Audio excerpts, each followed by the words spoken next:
یہ سید علی بن عثمان نجویری رحمتُ اللہ تعالی علیہ کی مشہور زمانہ کتاب کشف المحجوب ہے،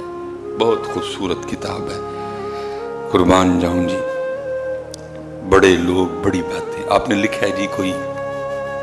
بنی اسرائیل کا عابد تھا، تو اگر یہ دو راستے ہیں جو صوفیاء نے لکھے ہیں رب تک پہنچنے کے، ایک عبادت، ریاضت اور مجاہدے کا راستہ، اور دوسرا راستہ یہ نہیں کہ اس میں کوئی نماز کی معافی ہے، نہیں، فرائض واجبات اس کی چھٹی نہیں، سنت نہیں۔ دوسرا راستہ خدمت کا راستہ، اللہ کی مخلوق سے اللہ اور اللہ کے رسول کے لیے محبت ہے۔ دو راستے ہیں، یہاں ادھرو تو یہاں ادھرو۔ فرماتے ہیں بنی اسرائیل میں کوئی عابد تھے، تو اللہ اور اللہ کے لیے اللہ کی مخلوق سے اتنا پیار، وہ ایک دن کہیں جا رہے تھے تو راستے میں پہاڑ آ گیا۔ آپ کو پتا ہے پہاڑ کی چڑھائی اوکھا کام ہے، تو پہاڑ دیکھ کے نا اپنے لیے نہیں، وہ عرض کرتے ہیں رب کریم تو قادر ہے، اگر تو چاہتا تو پہاڑ نہ بناتا، تیری مخلوق کو آسانی ہو جاتی، اتنا اوکھا پہاڑ چڑھتے ہیں پھر اترتے ہیں، تو قادر ہے، تو قدیر رب ہے، ان اللہ علی کل شیء قدیر تھے، تو نہ بھی اگر پہاڑ بناتا تو تیری مخلوق کو آسانی ہو جاتی، اتنی مشکل سے چڑھتے ہیں پھر اترتے ہیں۔ بات کا مفہوم ہے، منون نہیں ہے، بس یہ بات کی جو اس وقت کے نبی تھے نا، ان کو اللہ کی طرف سے وحی آئی کہ میرے نبی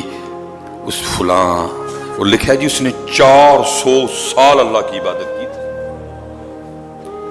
400 سال اس نے اللہ کی عبادت کی، بس اتنی بات اور کی، اللہ کی مخلوق کی دل میں جو اللہ کے لیے اس کی محبت تھی، اس وہی اتنی تکلیف ہوتی ہے، پہاڑ پہ چڑھتے ہیں پھر اترتے ہیں، یا اللہ تو نہ پہاڑ بنا، تیری مخلوق کو آسانی ہو جاتی۔ اس وقت کے نبی تھے، ان کو اللہ کی طرف سے وحی آئی، اے میرے نبی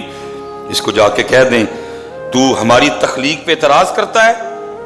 ہم نے تیرا نام مقبولوں میں سے نکال کے آج کے بعد مردودوں میں ڈال دیا ہے،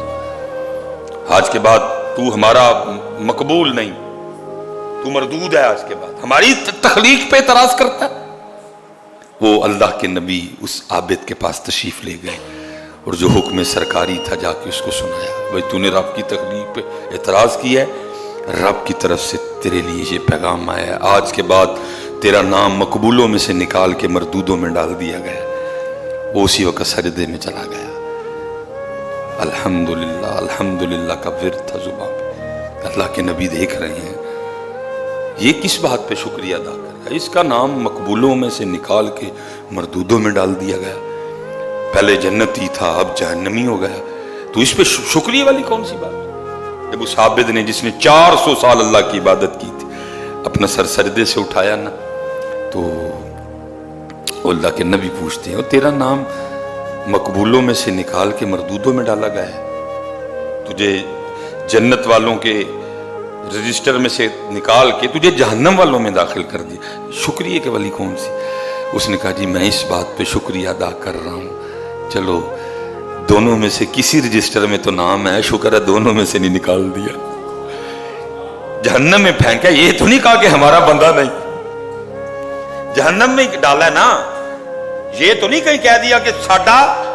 بندہ ہی نہیں۔ میں اس بات پہ شکر کر رہا ہوں کہ کہیں اتھو نہیں، کم از کم بندوں میں تو ہوں نا، ہوں جہنم میں لیکن بندوں میں تو ہوں نا۔ اس کو پتا تھا نا بندگی کا مزہ کیا ہے، بندگی شے کیا ہے، ہماری جانے والا حضرت بندگی کیا ہے، ہم 2 روٹیوں کے بنجارے ہیں، حج کی پکائے حج کی پکاڑا ہے، ہمارا تو یہ ہے، ہماری جانے والا بندگی کیا ہے حضرت، بندگی کا لطف کیا ہوتا ہے۔